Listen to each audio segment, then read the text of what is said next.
तो particular bill के लिए बैठाई जाती है जिसमें कि सांसद नियुक्त किए जाते हैं कमेटी में और वो ये तय करते हैं कि ये बिल का स्वरूप क्या होना चाहिए। किसी भी क्या दिक्कत है आपको इस पर सुझाव देने में क्या दिक्कत है? क्यों बचाना है आपको? किसी भी संवैधानिक एजेंसी का आज बीजेपी ने बेड़ा गर्क कर दिया है। कोई भी संवैधानिक एजेंसी जो है वो न्यूट्रल काम नहीं कर रही। और दूसरी, आप पार्टियों की बात कर रहे हैं, आप कह रहे हैं अरविंद केजरीवाल जी को इस्तीफा दे देना चाहिए था। जिन्होंने इस्तीफा दिया उनकी पार्टी का क्या हाल हुआ आपने देखा? हेमंत सोरेन जी ने इस्तीफा दिया। जी कहां पर आप ही कहते थे आरोप लगने पे छोड़ देना चाहिए पद। मैं तो कह रहा हूं आपकी बात को कानून बना रही है बीजेपी, आपको लेकिन सत्ता में कौन है? तानाशाह सत्ता में। मतलब आप बोलेंगे तो ठीक है, ये कानून का रूप ले लेगा तो दिक्कत है। आप बोलेंगे तो बड़ा फैंसी लग रहा है कि नहीं भाई ये सुधारने आए पूरे समाज को। मैंने तो आपके सामने तत्य रखे हैं ना, आप तत्यों पे मुझे गलत कर दो, कहने से क्या होगा? मैंने तथ्य रखे, आप तथ्यों में गलत करो। एक बात कहकर खत्म कर रहा हूं। आज हेमंत सोरेन जी के साथ चंपेन सोरेन जी जो मुख्यमंत्री बने उन्होंने इस्तीफा दिया, वो कहां है आज बीजेपी में? आज शिंदे जी कहां है बीजेपी में? आज जो भी नेता जिनकी पार्टी इन लोगों ने इस्तीफा दिलाया उनकी पार्टी के सिंबल तक चोरी कर लिए इन लोगों ने। दूसरी बात, आखिरी बात कह के खत्म कर रहा हूं, ये कह रहे हैं प्रधानमंत्री जी के ऊपर भी केस हो जाएगा। कितने इन्होंने देखो न्यूट्रल है। हम ये कह रहे हैं चंडीगढ़ के ऊपर इनके छोटे से एक कार्यकर्ता जो है उसने चोरी करी, आज तक उस पे एफआईआर हुई हो तो बताओ ये प्रधानमंत्री पे केस करेंगे? ये वोट चोर लोग हैं। आज तो पूरी देश में नारा लग रहा है कि वोट चोरो गद्दी छोड़ो। निवान शर्मा जी वो ये कह रहे हैं कि हमें जेपीसी पर भरोसा नहीं क्योंकि कोई संवैधानिक संस्था इस देश में काम नहीं करती है। मैंने सबको सुन लिया अनुराग जी, सुन लिया Anurag ji. India against corruption एक संस्था चोरो गद्दी छोड़ो, अगेंस्ट करप्शन चोरो गद्दी छोड़ो। Kejriwal is the synonym of corruption. गद्दी छोड़ो, Kejriwal is the synonym of चोरो गद्दी छोड़ो। केजरीवाल और करप्शन वोट दोनों एक दूसरे के पर्याय हो गए। आप तुम्हें मालूम है तुम्हारे बारे में क्या कहते हैं लोग? ये नारेबाजी से दर्शकों को समझ नहीं है। पूरे देश में दिल्ली की जनता कहती है कि आपका काम लेके आना चाहिए जैसे मुख्यमंत्री जो जनता का चुनाव ये गलत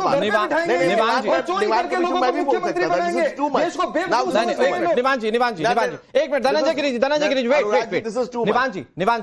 सुनिए ना मेरी बात। ये वोट चोरी किया है उसी के लिए तो कानून है, पकड़े जाएंगे, सलाखों के पीछे जाएंगे, गद्दी छोटी पड़ जाएगी। लेकिन प्लीज मुझे ये नहीं लगता, अब ठीक है आपने अपनी बात कह दिया, थोड़ा एग्रेसिवली कह दिया, कोई बात नहीं, लेकिन बोलने दीजिए। धनंजय जी आपको जवाब देना, आप सत्ता में बैठे हुए हैं, कैसे आप भरोसा कैसे दिलवाएंगे कि जो सब कुछ हो रहा है वो फेयर इनफ होगा?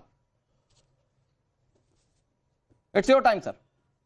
नहीं अनुराग जी देखिए, हम सरकार में भी है, सरकार में भी है और सरोकार में भी है और जन सरोकार में भी है। और 5-5 साल के चुनाव में सर झुकाना पड़ता है जनता के कदमों में। सियासत में भी हाथ सरदारी नहीं आती। इसीलिए मैंने कहा कि India against corruption from Kejriwal is the synonym of corruption. ये दिल्ली की जनता ने इनको दिल्ली से बाहर ऐसे नहीं किया। जब एक करप्शन का पर्याय हो गया, तुम्हें मालूम है तुम्हारे बारे में क्या कहते हैं लोग? अरे दोनों हाथ से काम बंद करके जब केजरीवाल सुनते हैं लोग, बाप रे बाप, दिल्ली की जनता कहती है कितना इमाम, बकस दो प्रभु, बकस दो। कितना भ्रष्टाचारी कैसे हो सकता है? ये दिल्ली में कॉमन है। आप चौराहे में, गलियों में, बाजारों में, लेकिन धनंजय के खिलाफ पंजाब में भी ठीक है पंचर हो चुके हैं।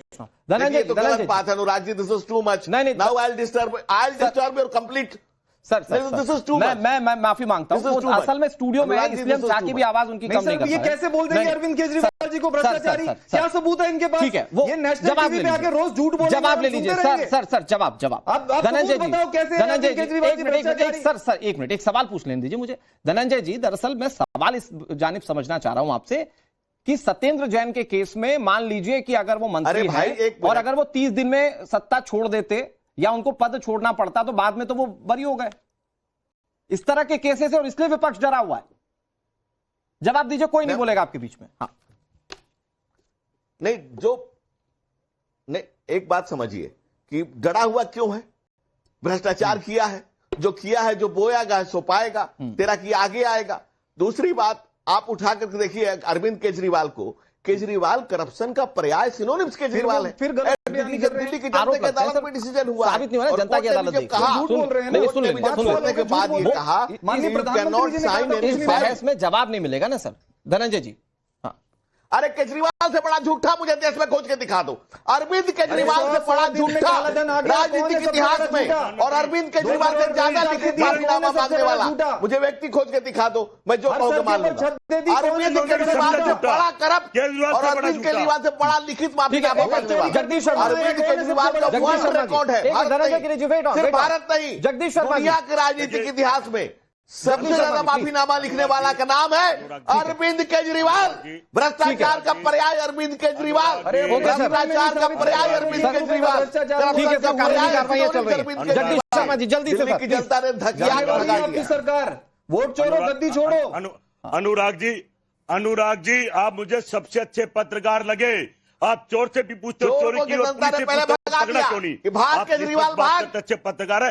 एक पत्रकार जो बैठे आपके बीच में, उन्होंने लालू की बात करी, केजरीवाल की बात करी, मनमोहन सिंह की बात करी, और क्या मैं कह रहा हूं उन्होंने क्यों नहीं बात करी अडानी की, क्यों प्रधानमंत्री की बात नहीं करी? क्या झूठे चोरों को पड़ेगा कि ये क्यों लाना चाहते हैं ये कानून? इसकी बुनियाद क्या है? बुनियाद ये है कि आपको हमारे देश में एक मुख्यमंत्री जनता ने बना दिया, उसके बाद अगर विपक्षी दल या जो दल आपसे बड़ा है या जो ऊपर सत्ता में है, अगर उसकी एजेंसी आपके ऊपर केस कर देती है, तो पहली बात ये साबित कौन करेगा कि उन्होंने कुछ करप्शन करी है कि नहीं करी?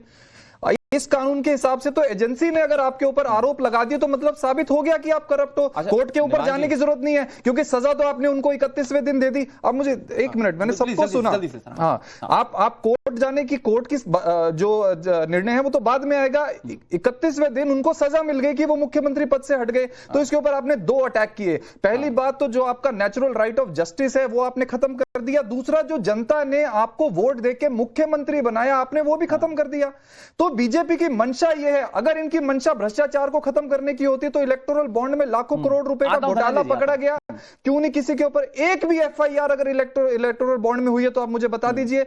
अगर इनकी मंशा होती करप्शन को खत्म करने की तो इनके जो बड़े बड़े ने, जो प्रधानमंत्री जी ने कहा था 70,000 करोड़ रुपए का घोटाला, उसको उप मुख्यमंत्री बना दिया। जिसको होम मिनिस्टर साहब ने कहा था कि देश के सबसे करप्ट व्यक्ति, उनको इन्होंने मुख्यमंत्री बना दिया। सिंचाई घोटाले का आरोप था उनके ऊपर। ईडी का आप कन्विक्शन रेट देख लीजिए, 5,900 से ज्यादा मामले दर्ज हो चुके हैं, उसके अंदर 0.1% कन्विक्शन रेट है।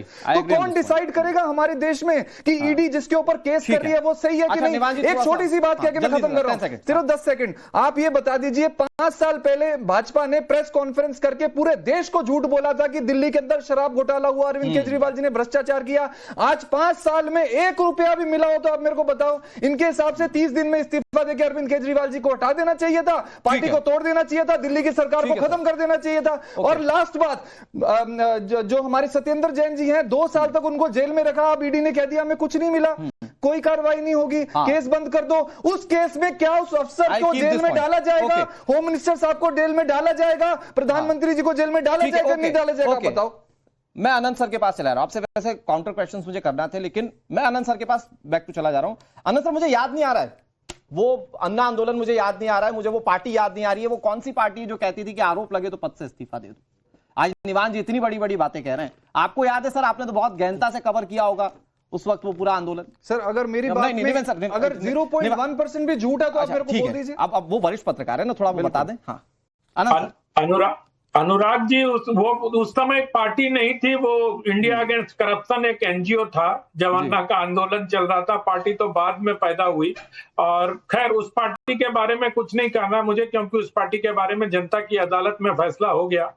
मैं सिर्फ इतना कहना चाहता हूं कि यहाँ बहुत इस तरह की बातें कही जा रही हैं जिसका कोई सिर पैर नहीं है। ईडी जेल नहीं भेजती है। सबसे बड़ी बात इन लोगों को ये समझना पड़ेगा, राजनीतिक दल के नेताओं को, कि जेल अदालत भेजती है। किसने बनाया पीएमएलए? निवान सर, एक बार, ये देश को गुमराह कर रहे हैं। ठीक है, काउंटर डंके की चोट पे मैं बोलता हूं, आप साबित करो आम आदमी पार्टी से एक भी नेता ऐसा मिला हो जिसके ऊपर 1 रुपए का भ्रष्टाचार हो। डंके की चोट पे बोलता हूं मैं, साबित करके दिखाओ आप। सर ये डंके की चोट आप भारतीय जनता पार्टी को बताइए ना। अरे क्या बताएं जो वोट चोरी करके सत्ता में बैठे उनको क्या बताएं हम? बताओ। अब क्या अब आपने तो बोलने देना है, हमें नहीं बोलने देना है। बता दीजिए तो मैं खामोश करता हूं। निवास जी थोड़ा सा वेट कर लीजिए। Okay Anand sir please continue. इतना उत्तेजित होके भी दिल्ली की जनता ने आपको नकार दिया, तो उत्तेजना का कोई असर होता नहीं है। देश ने देखा कैसे 50-50 हजार वोट काटे भाजपा ने। ठीक है सर, ठीक है, ठीक है, मैं चोरी करके जीती है, जनता ने नहीं नकारा। मैं सिर्फ ये कहना चाह रहा हूं, सड़कों पे है, अरविंद केजरीवाल जी को याद कर रही है जनता की ये कौन चोरी करके आ गए हमारे शहर पे। थोड़ा सा सुन लेते हैं, ठीक है Anand sir please, it's your time.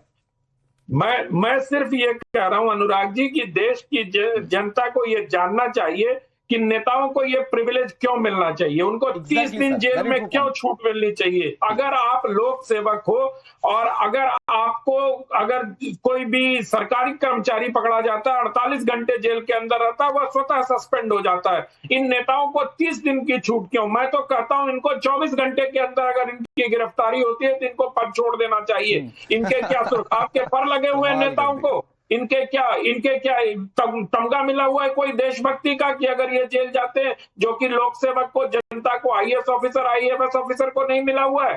तो ये डिस्पैरिटी क्यों? ये तो संविधान का उल्लंघन है। मुझे लगता है कि जेपीसी को इस पर विचार करना चाहिए कि नेताओं पर भी वही चीज लागू हो जो लोक सेवक पर लागू होती है। राजनीतिक कॉन्सिक्वेंस समझाइए कि पार्टियां तो जेपीसी से भी भाग रही, भाई